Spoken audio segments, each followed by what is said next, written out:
E se eu te dissesse que a Ferrari alterou o carro de Hamilton sem a permissão dele? E se eu te dissesse que o 7 vezes campeão mundial foi sabotado pela própria equipe justamente na corrida mais importante do ano? O que aconteceu em Monza não foi apenas um erro técnico, foi uma traição. Até onde chegam as fissuras dentro da escuderia? Desde o primeiro momento do fim de semana, algo não encaixava para Hamilton. As sessões livres mostraram um carro imprevisível. A traseira do SF25, que nas últimas corridas começava a dar sinais de estabilidade, havia se tornado nervosa, agressiva, quase selvagem. Para qualquer outro piloto, talvez isso passasse como uma simples falta de adaptação ao traçado de alta velocidade. Mas não para Hamilton. Com mais de 300 grandes prêmios nas costas, ele sabia perfeitamente quando um carro falava diferente. E dessa vez, a mensagem era um aviso. O sábado de classificação confirmou suas suspeitas. Hamilton não conseguiu extrair a performance que havia antecipado. Apesar de mostrar um ritmo decente em certos setores, ficou preso no Q2, 10º no grid em Monza, na corrida mais importante do ano para a Ferrari. Um resultado que, para muitos, poderia passar como um simples dia infeliz. Mas para quem conhece a história do britânico, sua linguagem corporal, sua leitura de corrida e, sobretudo, sua maneira de proteger a informação que não quer expor imediatamente, foi o primeiro sintoma de algo muito mais profundo. E então veio o domingo. Com uma largada limpa e precisa, ele começou sua recuperação a partir da 10ª posição.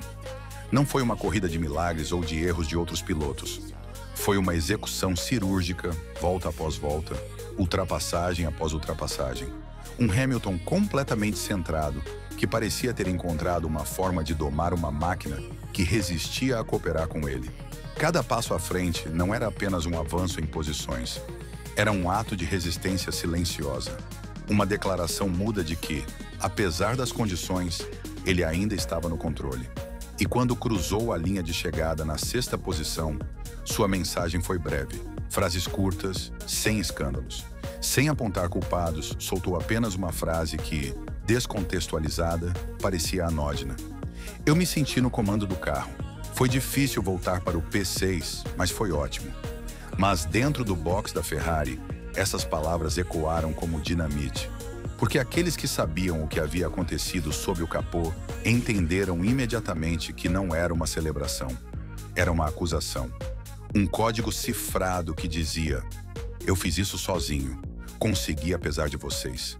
Essa foi a verdadeira explosão de Monza. Não um acidente, não uma sanção, não uma polêmica entre pilotos. Foi uma ruptura silenciosa entre um campeão mundial e a equipe de automobilismo mais lendária. Uma fissura no coração da escuderia, bem na sua catedral, bem diante de seus fiéis. E o mais chocante não foi Hamilton tê-lo dito em voz alta, mas o fato de que ele já não se importava se entenderiam, porque a mensagem não era para eles, era para o mundo. E essa foi apenas a primeira rachadura visível. Após a corrida, no protocolo técnico habitual que ocorre na garagem, os engenheiros começaram a revisar os dados de telemetria do SF25 número 44. Até aquele momento, os números já mostravam algumas inconsistências que não terminavam de se explicar pelo comportamento em pista. A degradação dos pneus traseiros, o equilíbrio nas frenagens e a instabilidade nas mudanças de direção eram sintomas claros, mas ninguém no entorno próximo de Hamilton compreendia sua origem. Nem seu engenheiro de pista, Ricardo Adami, nem o próprio piloto tinham registros de terem solicitado uma configuração tão agressiva. Foi então que Frederic Vasseur, diretor da equipe Ferrari, solicitou uma revisão mais profunda. O que encontraram foi devastador. O carro de Hamilton havia sido modificado estruturalmente e, o mais grave, sem que ele ou seu entorno técnico soubessem. Na Fórmula 1, intervenções desse tipo exigem não apenas uma autorização oficial, mas um processo de validação múltipla. Não houve nem uma coisa nem outra. Foi uma ação unilateral, escondida e potencialmente perigosa. As mudanças foram duas, mas o impacto de ambas é suficiente para causar pânico, desarmar a confiança de um piloto. Primeiro, a traseira do carro havia sido reduzida em 3 milímetros, Numa categoria em que milésimos de segundo separam o sucesso do fracasso, 3 milímetros mudam completamente a forma como o carro transfere peso, traça e responde ao passar pelos pianos ou por mudanças de elevação. A segunda mudança foi ainda mais técnica, um aumento no pré-carregamento do diferencial. Isso afeta diretamente como o carro distribui o torque do motor entre as rodas traseiras em curva. E para alguém como Hamilton, que domina cada milímetro do circuito com precisão cirúrgica, qualquer alteração indesejada nessa área é como pilotar às cegas. Ambas as mudanças transformaram o que deveria ser um carro previsível e progressivo em um comportamento imprevisível, violento, errático. Para o espectador comum, isso pode não se traduzir em algo visível. Mas para um piloto de Fórmula 1, é a diferença entre competir com uma ferramenta afiada ou com uma arma quebrada. E aqui se abre uma pergunta que ainda não tem resposta pública, mas que repercute por todo o paddock. Foi um erro? Ou foi um ato deliberado? Porque essas decisões não se tomam sozinhas. Alguém as executou, alguém as autorizou e alguém decidiu não informar Hamilton. A investigação interna da Ferrari, por hora, tem mantido em silêncio quem foi o responsável direto.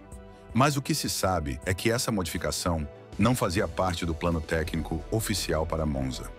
Hamilton não precisou elevar a voz. Não houve gritos, não houve explosões. Apenas uma atuação brilhante em condições desfavoráveis e uma frase cuidadosamente desenhada para que a equipe envolvida entendesse que ele já sabia o que havia acontecido. O problema para a Ferrari é que desta vez o piloto não se calou. Desta vez, o dano já estava feito. E, diferente de anos anteriores, quando as disputas internas eram cobertas por uma camada de profissionalismo e discrição, desta vez a fissura foi pública. Todo o paddock já fala em sabotagem. E isso, no mundo da Fórmula 1, é muito mais perigoso do que qualquer penalidade.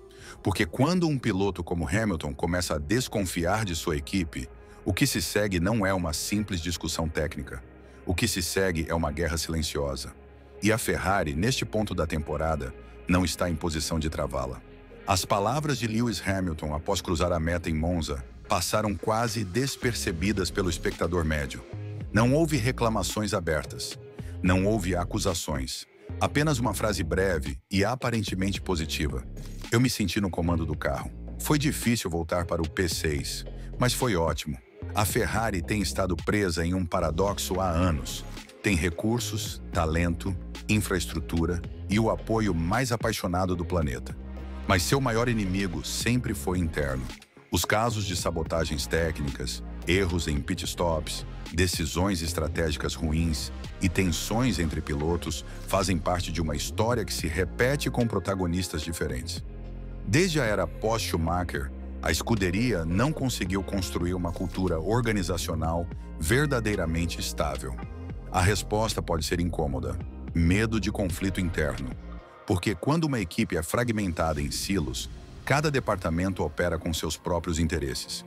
A aerodinâmica briga com a engenharia de pista, a estratégia discute com os pilotos e a diretoria, para evitar uma guerra aberta, opta pela imobilidade. Isso cria os ambientes onde erros como os de Monza ocorrem, onde alguém toma uma decisão sem consultar e depois ninguém assume responsabilidade. E no meio de tudo isso está Lewis Hamilton, um piloto que, ao contrário dos que o precederam na Ferrari, não está disposto a aceitar essas condições como normais. Ele não veio a Maranello para somar pontos. Veio para vencer. Veio para deixar um legado. E não ficará em um lugar que não compartilha a mesma obsessão. A Ferrari está em uma encruzilhada. Ou rompe com os padrões de sempre e se torna uma equipe do século XXI em gestão, comunicação e tomada de decisões. Ou continuará sendo uma equipe presa às próprias lendas. Monza não foi um acidente. Foi um espelho, um que mostra à Ferrari o que ela realmente é hoje. A pergunta agora é se terão coragem de olhar diretamente para ele ou se continuarão quebrando-o corrida após corrida. Hamilton, depois de anos de domínio e após o desgaste emocional na Mercedes, chegou à Ferrari não por nostalgia ou marketing. Chegou sob uma promessa, a de construir um projeto vencedor a partir das ruínas de um gigante adormecido. Aos 40, ele não tem tempo a perder. Cada corrida que passa, sem uma estrutura consistente por trás, é uma oportunidade perdida. E Manza deixou claro: a situação dentro da Ferrari está longe de ser o que ele precisa para fechar seu legado com outro título mundial. A pergunta agora é o que vem a seguir. Hamilton elevará a voz dentro da equipe e exigirá uma reestruturação imediata? Ou este será o ponto em que ele começará, silenciosamente, a planejar sua saída? Porque, se há algo que Hamilton mostrou em sua carreira, é que ele não espera indefinidamente. Quando a McLaren deixou de ser competitiva em 2012, ele saiu. Quando a Mercedes lhe ofereceu um projeto ambicioso, ele confiou e apostou. E agora que a Ferrari começa a mostrar sintomas de disfuncionalidade estrutural, ele não ficará de braços cruzados, esperando que as coisas se consertem sozinhas. As próximas semanas serão críticas.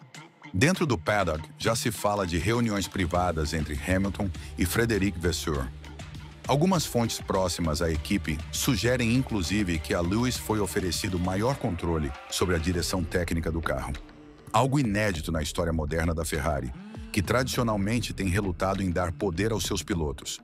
Mas a escuderia sabe que não pode se dar ao luxo de perder seu principal ativo competitivo. Por outro lado, Hamilton também está enviando sinais para fora. Seu entorno reativou canais informais com antigos contatos na Mercedes e na Aston Martin. Não como uma ameaça direta, mas como uma forma sutil de lembrar que seu nome continua valioso. E, se a Ferrari não responder a tempo, há alternativas viáveis. Mas além dos movimentos políticos, existe a dimensão emocional. Para Hamilton, este projeto significou mais do que competir. Foi uma oportunidade de emular seu ídolo, Michael Schumacher, e devolver à Ferrari a glória perdida. Cada vez que veste o macacão vermelho, ele o faz com uma carga simbólica que vai além dos pontos ou dos pódios. Monza não foi apenas uma traição técnica, foi um golpe nessa narrativa pessoal, nesse sonho que parecia começar a ganhar forma. Agora, após a explosão, o que vem é incerteza. Se a Ferrari quer reter Hamilton, terá que se transformar por dentro. Não bastarão discursos, não bastarão promessas. Precisam tomar decisões fortes, estancar vazamentos internos, definir uma direção técnica clara e recuperar a confiança do piloto que colocou seu legado em jogo por um projeto que começa a mostrar rachaduras. As próximas corridas serão uma prova de fogo não apenas para o SF25 na pista, mas para a cultura interna da Ferrari. A relação entre piloto e equipe foi ferida, mas não está quebrada ainda.